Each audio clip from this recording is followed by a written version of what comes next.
డబ్బు మనిషిని ఆనందపరుస్తుంది, మనిషి ఆశలు తీరుస్తుంది, మంచి పేరును తెస్తుంది, సంతోషం తెస్తుంది, సకల భోగాలు తెచ్చిపెడుతుంది, మనిషిని హుందాగా మారుస్తుంది.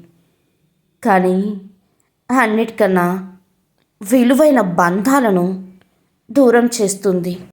ఓడిపోయిన గతం కంటే గెలవాల్సిన భవిష్యత్తు గురించి ఆలోచించండి. ఎందుకంటే ఓటమి ఎప్పుడు నిన్ను వెనక్కి లాగితే గెలుపు ఎప్పుడు నిన్ను ముందుకు తోస్తుంది. జీవితంలో ఎవరికీ ఎక్కువ దగ్గరవ్వద్దు.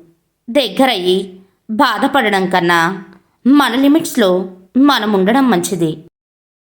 నీ ఆనందాన్ని, నీ సంతోషాన్ని నీలోనే వెతుక్కో. అప్పుడు అది ఎల్లప్పుడూ నీతోనే ఉంటుంది. లోకంలో అన్నిటికంటే సులువైన పని నమ్మకాన్ని కోల్పోవడం.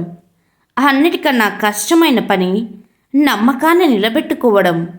వీటన్నిటికన్నా కఠినమైనది ఆ నమ్మకాన్ని కాపాడుకోవడం. ఎలా బ్రతకాలో తెలియక భయపడకు. ఎందుకంటే గూటి నుండి బయలుదేరిన పక్షికి తెలియదు గింజలు ఎక్కడ ఉంటాయో అని. ఆయన ఎగురుకుంటూ పోతుంది కదా. మన జీవితం కూడా అంతే.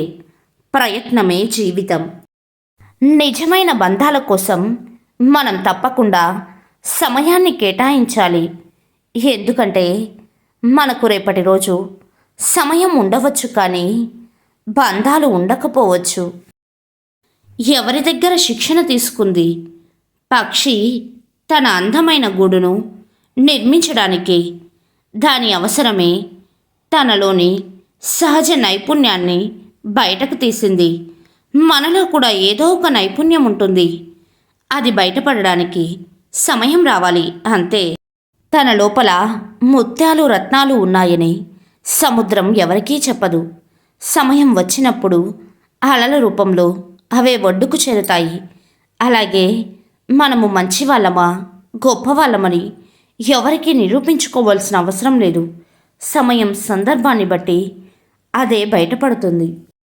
ఒక్కసారి కోల్పోయాక తిరిగి రానివి రెండే రెండు. ఒకటి స్వచ్ఛమైన ప్రేమ, రెండు ఒకరు ఇంకొకరి మీద పెట్టుకున్న నమ్మకం. ఈ రెండిటిని ఒక్కసారి కోల్పోతే తిరిగి ఎప్పటికీ రావు. చెప్పేవారు చేరదీస్తారా? అనేవాళ్ళు ఆదుకుంటారా? వినేవాళ్ళు విలువిస్తారా? ఎవరు ఎవరికి ఏమీ చెయ్యరు. చేసినట్లు నటిస్తారు, అంతే. అంతరించిపోతున్నాయి ఈ లోక బంధాలు. డబ్బు కోసమే కలుసుకుంటున్న బంధాలు. మనిషికి మనిషికి బంధం డబ్బుతో ముడిపడి ఉంది. మనిషి బంధం కనుమరుగవుతున్న రక్త సంబంధం. డబ్బు ఉంటేనే సాగుతుంది ఈ నాటక బంధం.